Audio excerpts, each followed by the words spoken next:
નમસ્કાર મિત્રો, ધન્યવાદ, આભાર. તો આવી ગયા છીએ ઓલરાઉન્ડર હિતેશ ઓલરાઉન્ડર ચેનલમાં.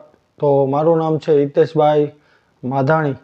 તો મિત્રો, આ વિડીયો હું એના માટે બનાવવા જઈ રહ્યો છું કે જે નાની નાની ચેનલો યુટ્યુબ ઉપર છે તે લોકોને સાવ વ્યસ આવતા જ નથી, કેમ કે એની ચેનલ પણ વિચારવાની મોટી થતી નથી. તો જેને 20, 30, 50, 100 વ્યૂઝ આવતા હોય એના માટે ખાસ કરીને આ સૂચના લઈને આવ્યો છું આપની સમક્ષ. તો જરૂરથી મિત્રો આખો મારો પૂરો વિડીયો જોજો અને મારી ચેનલને સબસ્ક્રાઈબ કરજો. મારા બધા જ વિડીયોમાં તમને અલગ અલગ જાણવા મળશે, જોવા મળશે.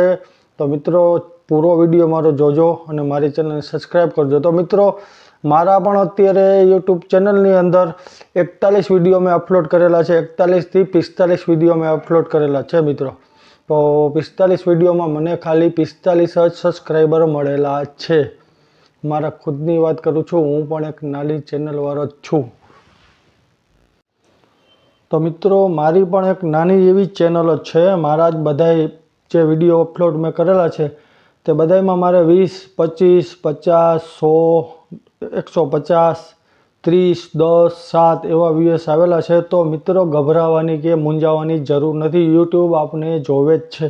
તો એના માટે શું કરવાનું છે મિત્રો, આપણે સતત આપણી મહેનત કરતી રહેવાની છે અને આપણે રોજ નવીન નવીન વિડીયો એમાં અપલોડ કરતું રહેવાનું છે મિત્રો.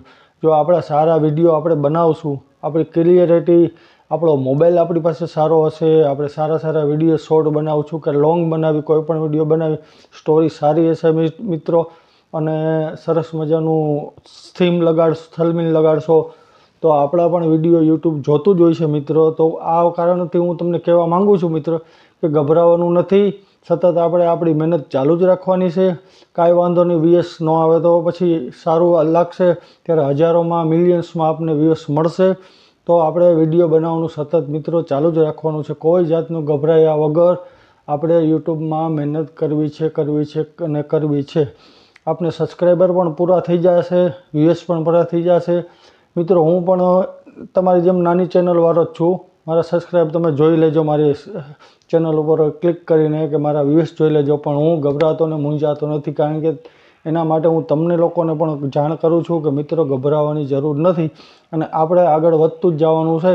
આજ નહીં તો કાલ, કાલ નહીં તો પરસો, પરસો નહીં તો 15 દિવસ પછી આપણે પણ બધા યુટ્યુબરની જેમ આપણે પણ ઘણા બધા સબસ્ક્રાઈબર મેળવી શકશું. તો આપણે મહેનત કરવાની છે મિત્રો, જરાય ચિંતા કરવાની જરૂર નથી. કેમ કે શરૂઆતમાં હું પણ ઉતાવળ કરી ગયેલો છું. જો આ ઉતાવળ તમે ના કરતા, એના માટે ખાસ કરીને ધ્યાન રાખજો. જેવા તેવા વિડીયો બનાવીને સીધા અપલોડ કરી દેતા નહીં મિત્રો. એક વ્યવસ્થિત વિડીયો બનાવો, ત્યારબાદ એની થંબનેલ બનાવો બેસ્ટ, કે થંબનેલ જોઈને પણ માણસો આપણો વિડીયો જોઈ શકે. મને કાંઈ આવડતું નહોતું મિત્રો, મેં થંબનેલ પણ બનાવતા ધીમે ધીમે હું શીખી ગયો છું. મારા પહેલાંના વિડીયો જોજો, મેં થંબનેલ નહીં હોય. હવે લાસ્ટના વિડીયો જે બધા છે એમાં હું થંબનેલ બનાવું છું. તો હવે મને થંબનેલ બનાવતા આવડી ગઈ. કેવી રીતે સેટિંગ કરવું, કેમાંથી વિડીયો અપલોડ કરવો, એ બધું હું બહુ જોઈને અત્યારે હું થોડું ઘણું હવે યુટ્યુબમાં 25%, 50% હું વિડીયો બનાવતા શીખ્યો છું મિત્રો. તો હું હિંમત હાર્યો નથી. મને વિશ્વાસ છે મારા આત્મા ઉપર અને મારા મનોબળ ઉપર કે હું પણ આગળ જઈ અને ઝાઝા બધા વ્યૂઝ મેળવી શકીશ, ઝાઝા બધા સબસ્ક્રાઈબ મેળવી શકીશ. તો મિત્રો, મારું આટલું જ કહેવાનું છે કે ગમે ત્યારે યુટ્યુબમાં ચેનલ બનાવો તો પહેલાં ઉતાવળ કરવાની જરૂર નથી. બીજાની ચેનલ જોવો, બીજાના વિડીયો જોવો, એ લોકો કેવી રીતે અપલોડ કરે છે અને કેવી રીતે વ્યૂઝ મળે છે, શોર્ટ વિડીયો કેવી રીતે અપલોડ કરે છે, ક્લિયરિટી કેવી છે, આવું બધું વિચાર્યા વગર જો તમે યુટ્યુબમાં વિડીયો અપલોડ કરશો મિત્રો, તો યુટ્યુબ આપણે જોઈ અને વ્યૂઝ આપણા વિડીયો વાયરલ થતા નથી. એના હિસાબના કારણે મિત્રો આપને વ્યૂઝ મળતા નથી. તો આગળના સમયમાં તમે જોજો, મારા સબસ્ક્રાઈબર અને મારા વ્યૂઝ પણ ઘણા બધા વધી જશે, એ મને વિશ્વાસ છે.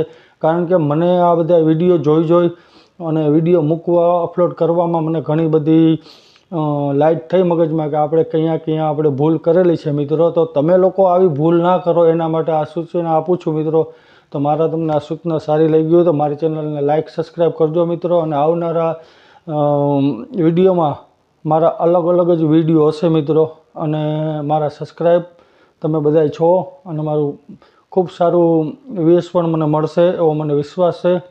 તો મિત્રો, યુટ્યુબમાં ઉતાવળ કરતા નહીં. જ્યારે પણ તમે કોઈ પણ વિડીયો બનાવો સમજી વિચારી જોઈ જાણી વ્યવસ્થિત એડિંગ વ્યવસ્થિત જે ટાઇટલ લખવાનું છે એ જે થીમ પહેલાં વ્યવસ્થિત બનાવી લ્યો કે તમારે શેનો વિડીયો છે એની બેસ્ટ થીમ બનાવતા શીખી લ્યો.